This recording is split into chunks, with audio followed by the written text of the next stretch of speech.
I know you know what time it is. It's 8 a.m., baby. It's time to crank that volume up to 11. Welcome to Squawk Box Radio, the place where nothing real happens, and I do care what you people think about that, I really do. Today in the news, moms urging their kids to move closer. Federal agents raid gun shop, find guns. That's a news story.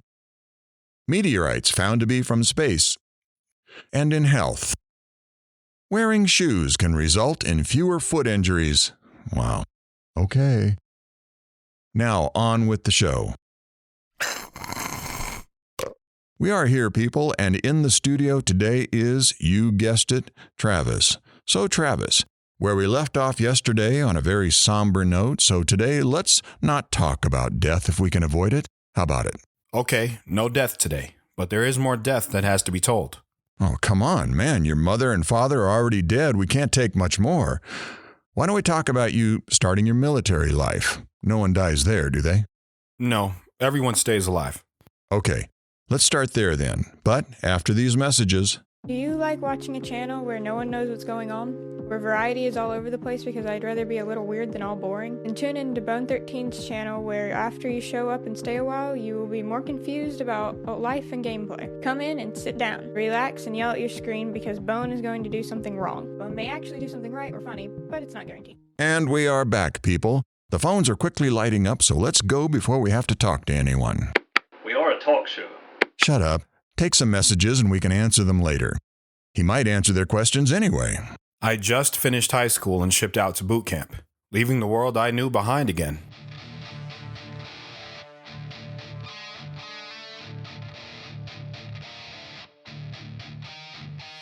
Okay, you maggots! Get your asses off this bus and get your feet into those footprints! No lollygagging around my area! Move it! Move it! You don't have to be so pushy. What did you say? Nothing. That's nothing, Drill Sergeant! Yes, Drill Sergeant. What did you say? Yes, Drill Sergeant. Look to your left and then to your right. You're gonna become closer to these men than your own mother. You will learn to rely on these men or you will come home in a body bag. You want to be a soldier? The drill sergeant was looking right at me. Yes, Drill Sergeant. Say it like you got a pair. Yes, Drill Sergeant! Now that's what a soldier is supposed to sound like. We did our in-processing and marched to our barracks. I shared a bunk with James. There were so many people here. Some looked like they would make it and others didn't.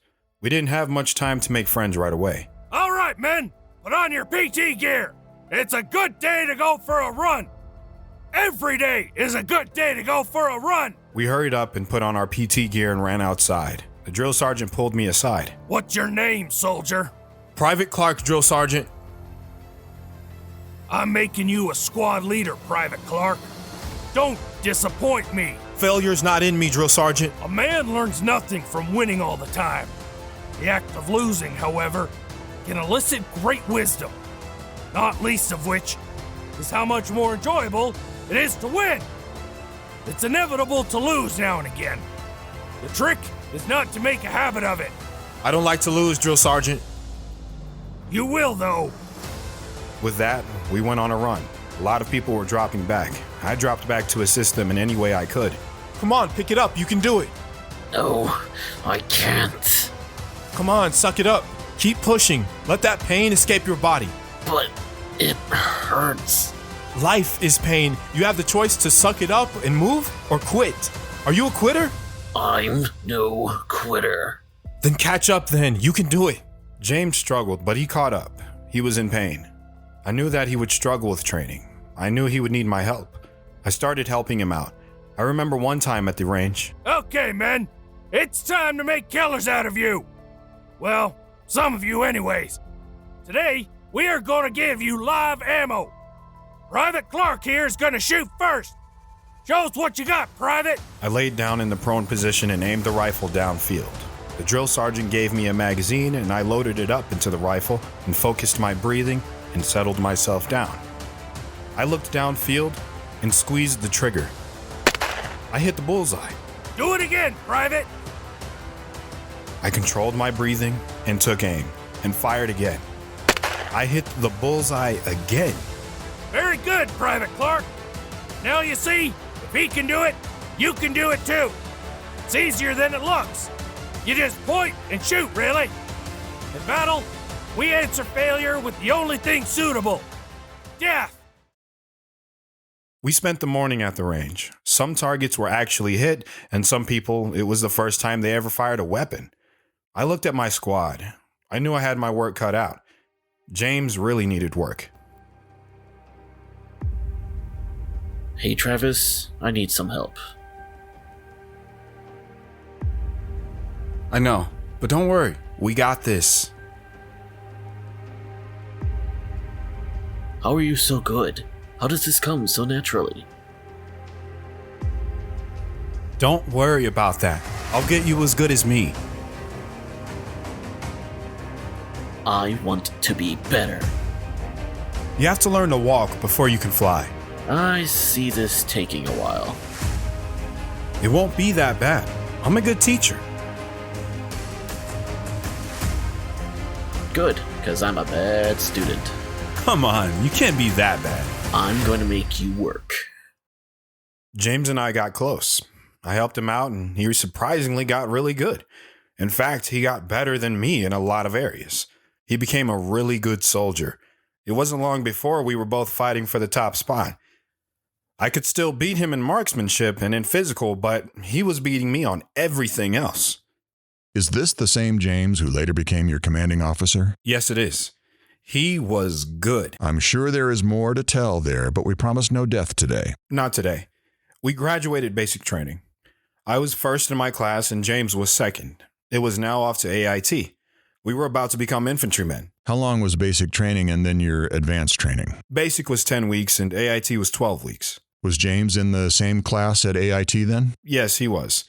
We spent half a year together before we got split up. Travis, what can you tell us about AIT? Not much, really. We trained a lot, had a couple weekends off, but in the military, you really don't have time off. You're either writing letters, cleaning something, or just trying to catch up on sleep. We were always on the move. We marched or ran everywhere. See that hill over there? Let's go run to it. Why?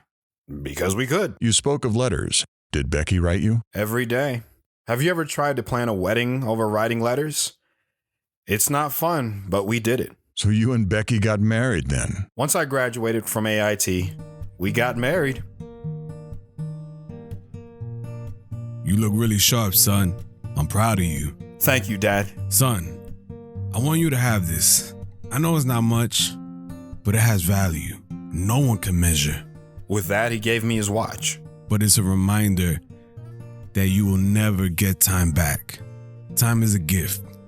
You can't speed it up or slow it down. You have to do your best in time that you're given. Don't waste it. He gave me a hug and walked out of the room to where I was getting ready. I looked at the old worn-down watch and put it on my wrist. Then I walked into the church and awaited my bride. Moments later, the organ was playing, and I saw the most beautiful woman start walking down the aisle with her dad. My heart skipped, and I gasped for air. Her dad approached, and the pastor said, Dearly beloved, we are gathered here to witness these two creatures of God become one in holy matrimony. We have come together in the presence of God to witness the joining together of this man and woman in this bond of marriage. Marriage is not to be entered lightly, but soberly and deliberately, and is reverent fear of God. Travis and Becky, thank you for joining them in this very special day. To whom gives this woman away to be wed?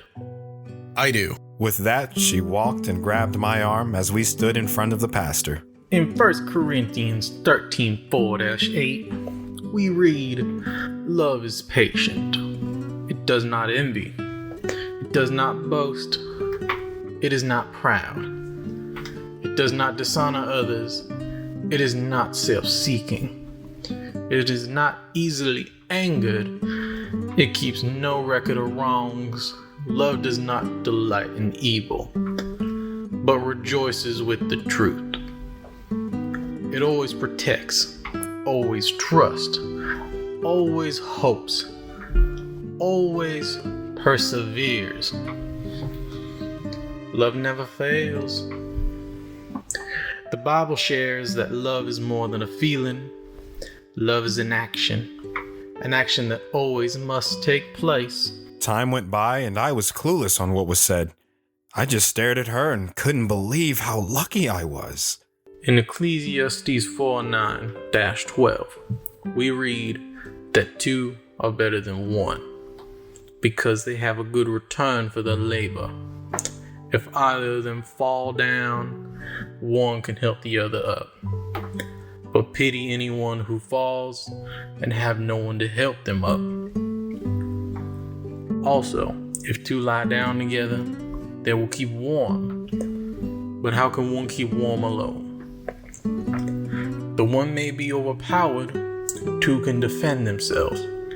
A cord of 3 strands is not quickly broken. Becky, I promise to cherish you always, to honor and sustain you, in sickness and in health, and to be true to you in all things until death alone shall part us. With this ring, I, Becky, take you, Travis, to be no other than yourself. Loving what I know of you and trusting what I do not yet know. I will respect your integrity and have faith in your abiding love for me.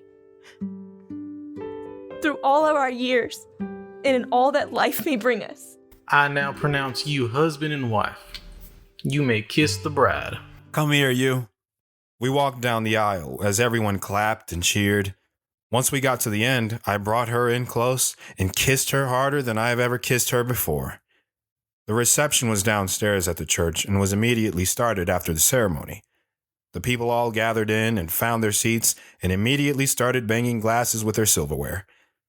I kissed her again and again and again. The pastor said a prayer and the party started. My whole family and hers was there. It was a pleasant time. Everyone was smiling until Jackson got out of hand. I want to say something. Not before the best man. I'm his brother. I deserve to talk. What's going on here? You're starting to make a scene. I want to say something. I deserve to be the best man. Jackson, I know he is your brother, but you have to respect his wishes. He made Chad his best man, his lifelong childhood friend. What's going on here? I should have been your best man. Jackson, you're drunk. I can hold my own. In fact, I could beat you all in a drinking contest. That way you all can see that I'm number one. Jackson, get out of here. If you cannot control yourself, you do not belong here. I'm the better son. I deserve your watch. Is this what this is about? A watch? Travis deserves the watch because I see value of time with him. You don't value time, you value possessions. I don't want to be here anyways. The food sucks. Mom would have made better. Jackson, don't you say that. I miss Mom too, but she is gone. You have to move on. I can't. Jackson stormed out. I knew that everyone could hear us, including Becky. I focused on the positive for the rest of the night, trying to forget the scene that Jackson caused. I know that Becky tried to, but I could see the hatred in her eyes. We danced and tried to have a good time. Later that evening, my dad pulled me aside and said, "Don't worry about Jackson. He knows that he was wrong. He'll probably call you in the morning and apologize. But don't let him ruin this. Once you find something good, you need to take care of it. You need to let it grow. Take care of that wife of yours. She's a good one, Travis. I can feel it." Once the night was over, we thanked everyone for coming, got into my car, and drove home. And you made wild, passionate love to her for the whole night. We did make love, but we talked first. We talked about Jackson and about the watch my father gave me. You talk too much. Isn't this a talk show? I meant you talk to Becky too much. Show her some action. We always talked. I think that is why we always got along so well. We knew each other on such a deep level. I can think of some other things going deep, but that is all the time we have today. Travis, again, I want to thank you for being here. It's a pleasure. Same time tomorrow. You know it. Tomorrow, we will start answering some of the people's questions that came in during the show. I want to thank you again, Travis, for being here, and as always, thank the listeners for listening to this wonderful story. Till tomorrow. Now on to DJ Vu. Have you heard him before?